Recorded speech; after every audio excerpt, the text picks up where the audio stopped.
My name is Hajnalka Hős, or Hajni Hős.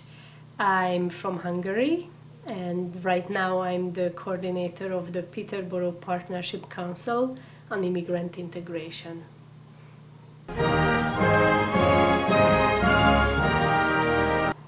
When we decided with my husband to live in Canada, first thing we did is we knew we will get married, but we did not know quite when. But when we realized we will get married, we just happened to be here in Canada for a Christmas visit, and we thought, okay, let's get married in Hungary next summer.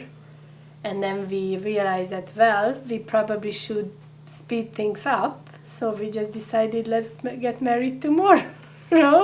Of course, all of our parents got a heart attack, but anyway, so one thing we had to do to speed up the paperwork, we got married earlier here, and we still had a wedding in Hungary next summer. Then my husband had to apply to be a sponsor. That's paperwork and some money. I can't remember exactly how much money you have to pay for that. Then you send in those papers to the immigration office, and then they decide whether you are financially eligible or not to sponsor somebody. I think the requirements are a lot lower if you want to sponsor a family member, because everybody has the rights to live with their family.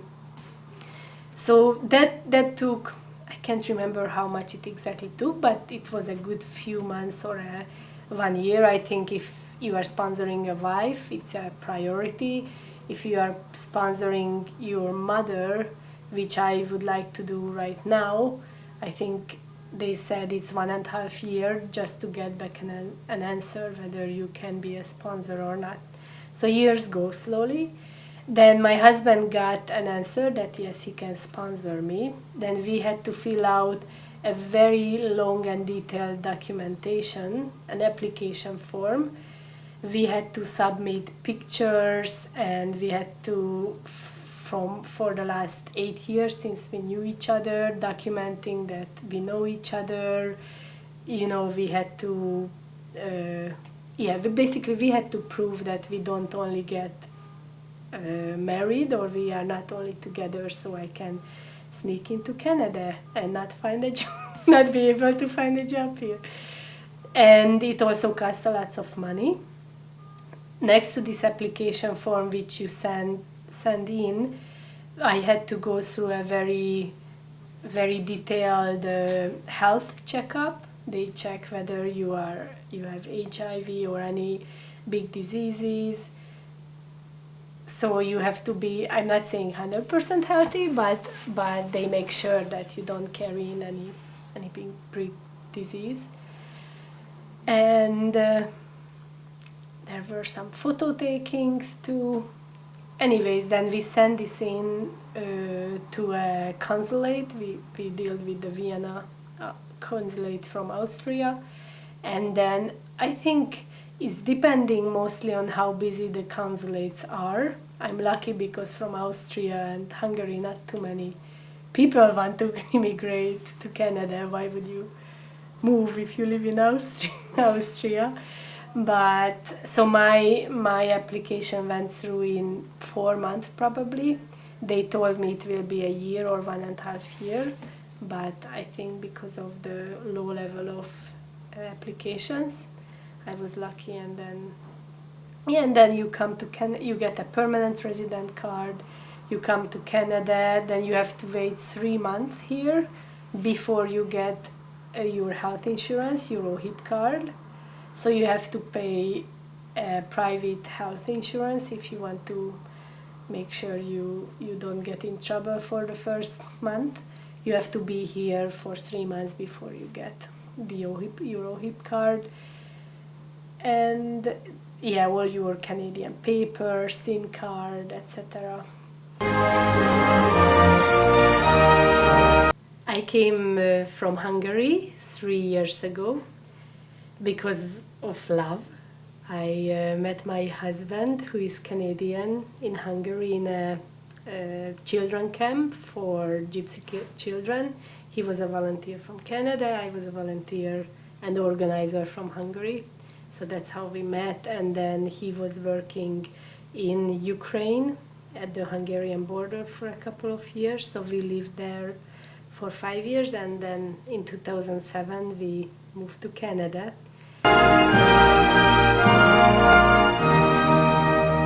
I'm a lawyer in Hungary, and I also have my upper elementary and high school teacher's diploma, and I was doing a PhD in political science and sociology, but that kind of died when I moved to Canada.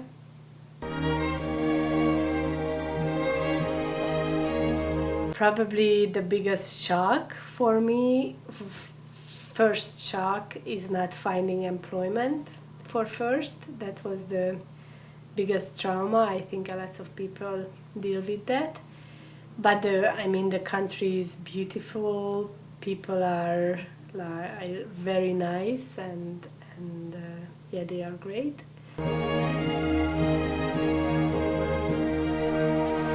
I had to go through quite a few culture shock here.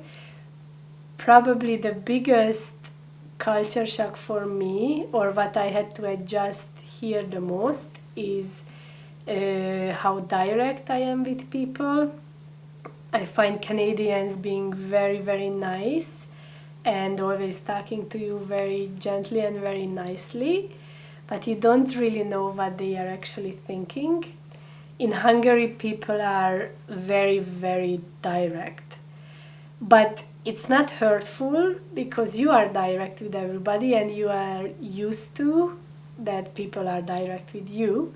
So it's completely okay. When my husband came to Hungary, he thought that everybody hates him for 3 months until he got used to it. That is just the style, and you actually know, people tell you what actually they think. If you have an ugly shoe, people will tell you that, hi, you have an ugly shoe. It doesn't mean they don't like you or they have a problem with you personally. It just means they don't like your shoe. And I was living in according of these rules in Canada. For example, I think my mother-in-law came home from the hairdresser, and I told her that, oh mom, your hair is terrible, you should never go back, or something like that. And that's when my husband said that, okay, it's time for a little cultural training here. You cannot do that in Canada, and it's rude. So that's hard, still hard for me. I think sometimes I don't want to hurt people, but maybe sometimes if I tell somebody your shoe is ugly, I think they will take it personally here. So that was one big culture shock I have to deal with.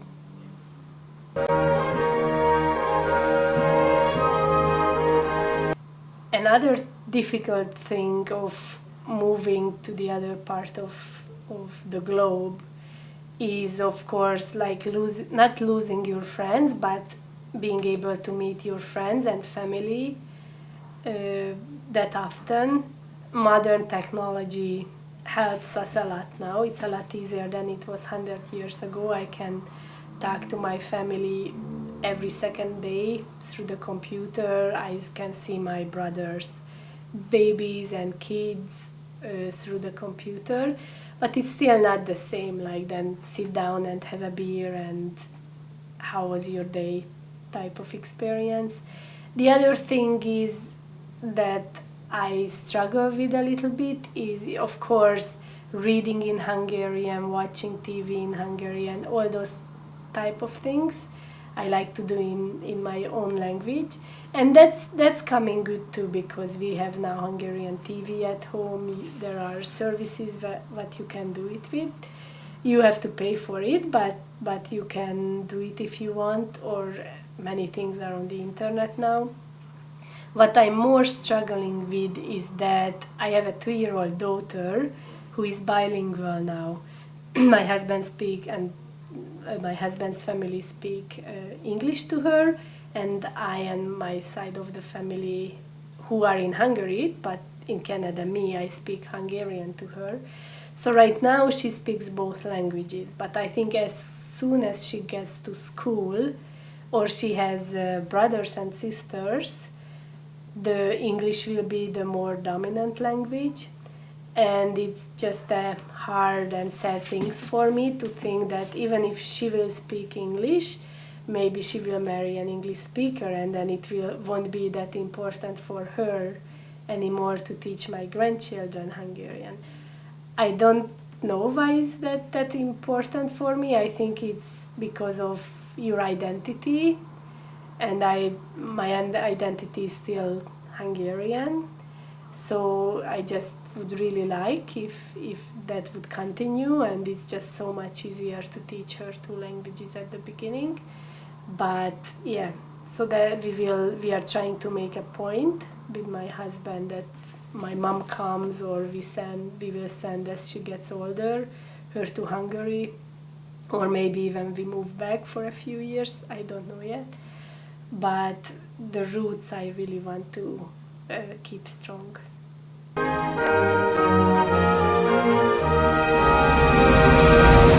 My diplomas were not recognized in Canada, or I could say that I did not go for the accreditation process. The law diploma is really difficult because the law system is very different in that part of Europe and in Canada. So I probably would have to go back to school from the beginning. And my teaching diploma, I think that would be easier to get accredited, but I hear that now in Canada there is a big problem that there are not enough kids, and it's really difficult to become a teacher.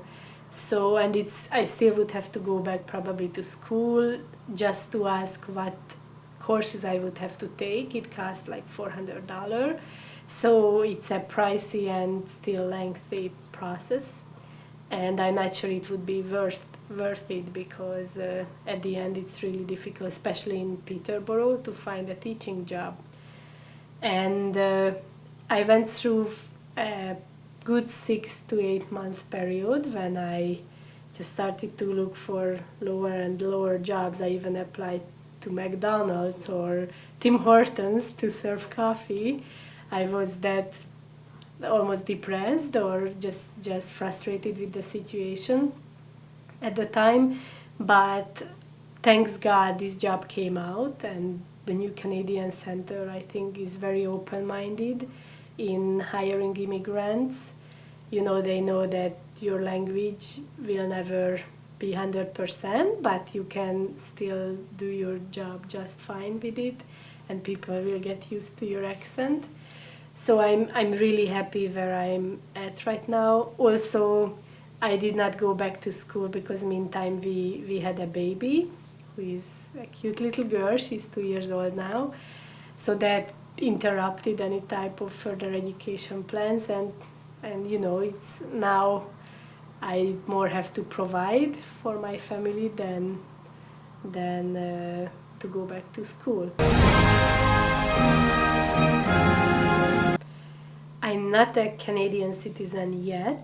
You have to live at least 3 years worth of days within the last 4 years, so you can apply for Canadian citizenship. And because I went abroad a few times, I will just apply, I think, this year, probably this fall, and then it takes a year until you actually can take the test because of the paperwork, and then you become a Canadian citizen if you pass the test. So I'm definitely planning on doing that, because Hungary allows, and both Canada and Hungary allow dual citizenships. It would be a lot more difficult question if either of the country would only allow single citizenship, because I would have to choose, and that would be really difficult.